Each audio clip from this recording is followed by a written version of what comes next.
This is Jonas J. Campbell from That Park Place, and this is Everything Woke about Moon Girl and Devil Dinosaur, the Disney Channel animated series set in the Marvel Cinematic Universe, produced by Lawrence Fishburne and available on Disney+. Part 2. People with disabilities for diversity points. Can we hang out at your place on Saturday? My dads are deep in a baking jag. LGBT representation in a show merchandise to preschoolers. I'm getting jealous of how much they love their sourdough starter. Nah. San Francisco cultural propaganda in a show aimed at Americans. I'll have to be watching the Dorchester Dog Show. Something about seeing a super groomed poodle strut makes that old man bald. Alright. Emasculation of a black grandfather. It's the volleyball team. Aspirational non-binary middle schooler in a show aimed at children. Also, pronouns in a show merchandise to preschoolers. And let's not forget that one haircut.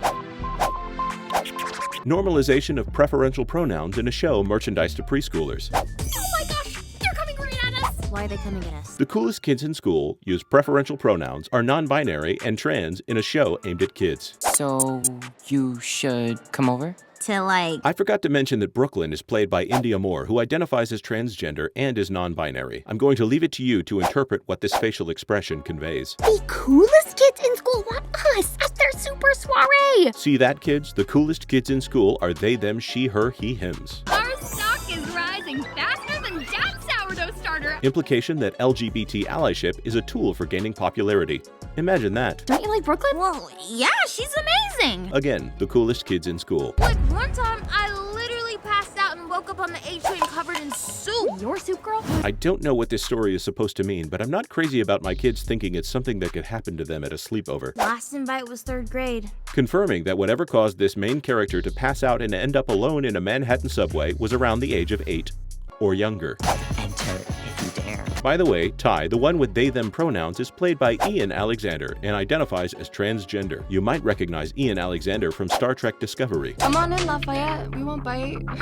Hollywood has no idea what subtext is unless it's this kind of subtext. We won't bite. Psyched you made it. Sweet gear. I totally dig it. This character is very complimentary of Lunella. Very complimentary. Cool that you're into volleyball, but we can talk about other things too. Change the gender of either of these characters and keep this exact feel of conversation. How would you interpret that scene? Can't you just change the channel on the TV?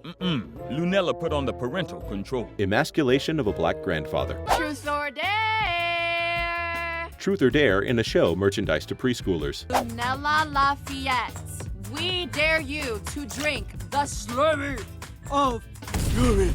Drink the juice. Drink the juice. Ah!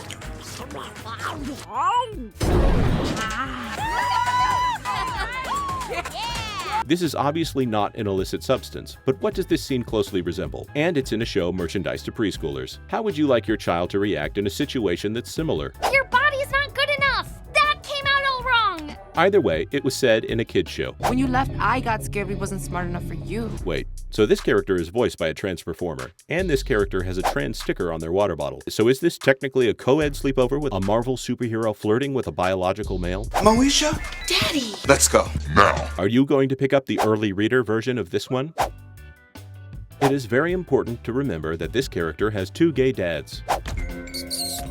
It seems silly to point this out now, but LGBT signaling in a show aimed at preschoolers. It's Lafayette House cleaning day! They make the father do the cleaning. Imagine that. It looks like that same decal is in every shop. You and your dad are gonna sparkle like the rainbow fish you are in these outfits. More LGBT signaling every time this character is seen in the show. They get points back for a solid X-Men Days of Future Past reference.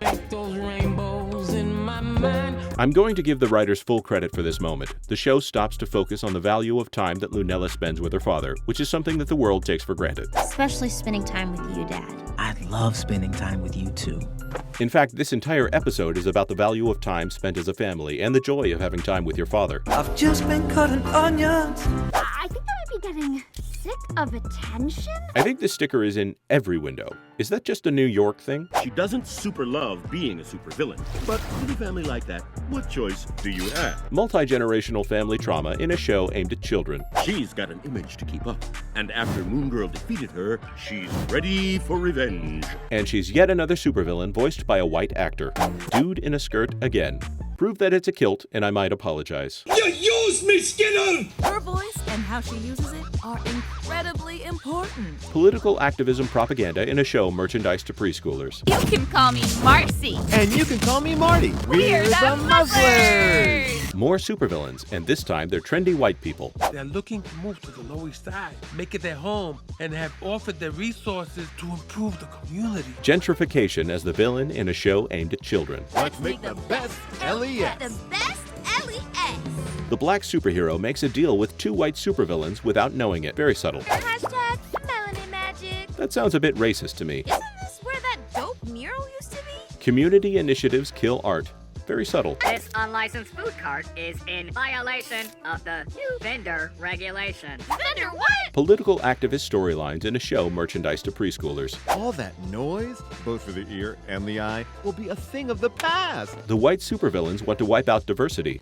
Imagine that. Come on, Pumpkin. It's beautified. It's fancified. It's gentrified. Classist political propaganda in a kids show. People get heart transplants all the time. I've had 3. 100% synthetic, our very own invention. The white supervillains looking to diminish diversity literally have no heart. Imagine that. How could you support something like this, Moon Girl? The hero's mother shames her daughter for supporting something that would diminish the expression of diversity. I thought you were supposed to look out for us, to speak out for us.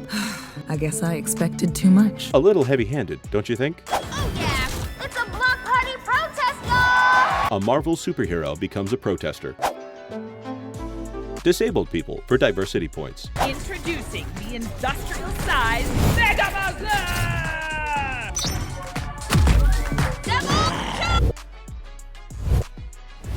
The white villains literally silence diverse voices in a show aimed at preschoolers. Marty. And white voices are immune to the device. Very subtle.